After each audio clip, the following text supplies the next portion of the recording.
We are obsessed with pizza. And every city in America has its favorites. Thin, deep, wood-fired.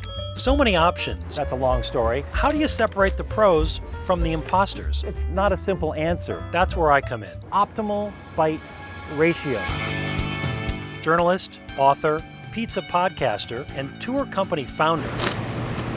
I've made it my mission to find the nation's best pizzas, sometimes in the most unlikely places. You are about to witness the very exciting story of a city and its Pizza. Pizza. Pizza. It is a story of a city seeking new horizons in a resolute contest with great challenges. Pepperoni is underneath the cheese. So it lays right on the dough. And then it's sauced over the cheese. That city is Detroit.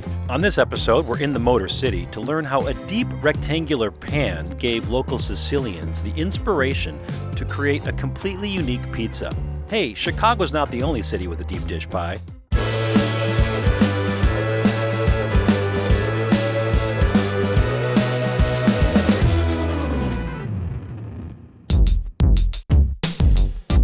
You know, Detroit is known as the home of Motown. You could also call it Dough Town for all the pizza companies that have started here. Domino's, Little Caesars, Jets.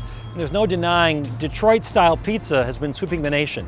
Emmy Squared in New York City, Union Squared Chicago, Square Pie Guys in San Francisco. Hell, even Pizza Hut has a Detroit-style pizza on their menu. And what is Detroit-style pizza? It is, at its core, a Sicilian pizza baked in a pan with a spongy, soft focaccia-like interior, a crispy edge and undercarriage, highlighted by that crunchy, cheesy frico around the perimeter.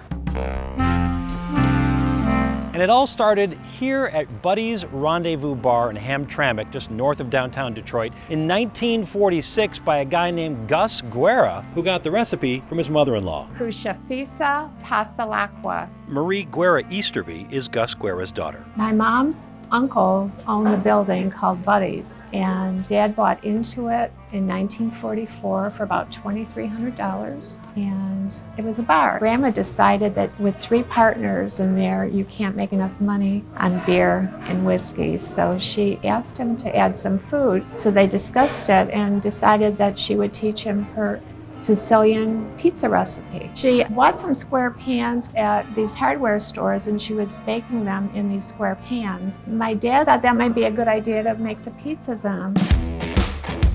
Detroit style pizza, obviously it's square, so that's the first step. It's a square shape and it's baked in an industrial pan that was sourced with a lot of tool and die shops that were here. When I started here in 1974, 75, it was brick cheese. You get 40-pound blocks, you grind them, a little bit bigger than a pebble, and then it's placed on the pizza. The searing of the hot pan with that little bit of cheese that builds up around the edges. But traditionally, the crust should come up because if the cheese sits too close, it will fall over when the pie comes out. Not everybody can get a rectangular pan and make a good pizza. It's got to be the dough. It's got to be the airiness. It's got to be the crunch. It's got to be the cheese going to all the corners. The pizza sauce, I think, really makes a pizza too. Gus Guerra sold Buddy's in 1953 because he wasn't getting along with his relatives, and he found a bar in East Detroit called the Cloverleaf. The area is now called East Point. First order of business, start making pizzas. He decided to put pepperoni in it. That was really the basic, just plain cheese or pepperoni, brick cheese, and a mozzarella cheese. All the way to the corners, and then he'd sauce it on top. The thing I love about this Detroit-style pizza is the contrast. You've got that crispy edge, that frico, but a very soft, pliable middle. Lots of little air pockets inside. A little cup and char pepperoni on the top. This is the old-fashioned pepperoni versus the new school pepperoni. But I love that contrast of soft and crunchy. A little bit of sweetness too, balancing the acidity. There's not a ton of sauce on this, just as you saw, little dribbles of sauce. Quite a bit of cheese, which makes it a rich slice, but not overpowering. The nice thing about this is that OBR, the optimal bite ratio, crust, cheese, sauce, topping in every bite.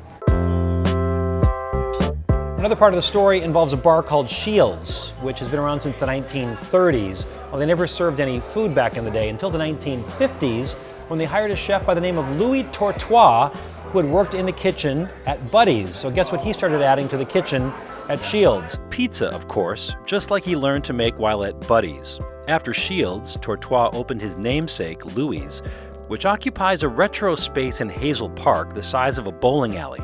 His grandson, Nicholas, now runs the show.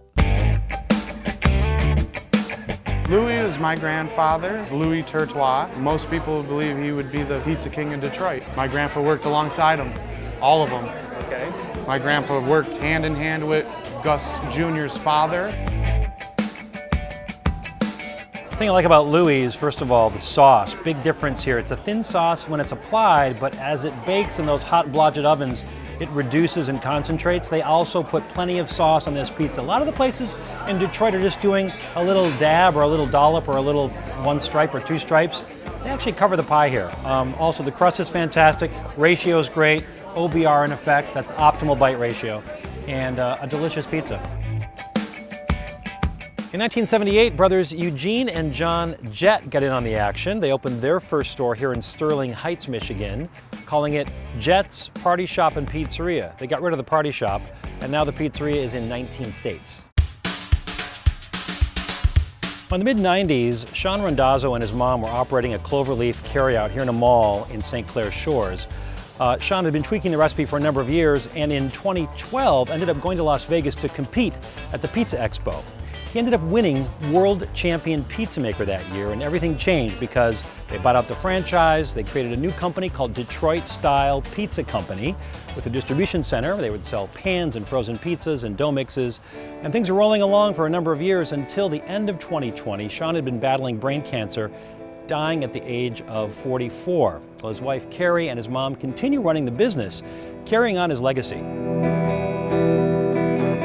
Detroit style pizza is a rectangle pizza. You shake a little bit of oregano on the dough, and then our cheese. Our cheese is caramelized all the way to the edge of the crust, and then we sauce it on top when it comes out. It's a deep dish, nice and airy in the middle, nice crunch on the bottom, crispy edges all around. Okay, so the thing about this style of pizza, again, I love the contrast, but the one here, Detroit Style Pizza Company, I love that oregano on the bottom, which goes first on the dough, and then you've got the pepperoni, and then the cheese on top of it. Kind of hard to find underneath. Typically, you're typically used to seeing the pepperoni on top of the pizza. This has got the mushrooms, onions, and just a little bit of that sauce. I love the fact that the sauce goes on hot, cooked already. You get some of that contrast, but the hot temperature, the hot sauce with the hot pizza underneath, and that crispy Frico edge, the ratio is just spot on. One of the great things about this dough is the high hydration. That's the water by volume. It's about 70 to 75% hydration in this dough. Very much like a focaccia. Underneath it's crispy, on the sides it's crispy, in the middle it's chewy. It's a little bit of sweetness also from that sauce on top, but it's cooked sauce. So pepperoni between the dough and the cheese, or on top of the cheese, a smattering of sauce, or full red top, 100% brick cheese, or a blend. For as many Detroit-style pizzas as there are in the Motor City, no two are the same. Something to think about next time you order one. Thanks for watching, everybody. I'm Steve Dolinsky. We'll see you next time.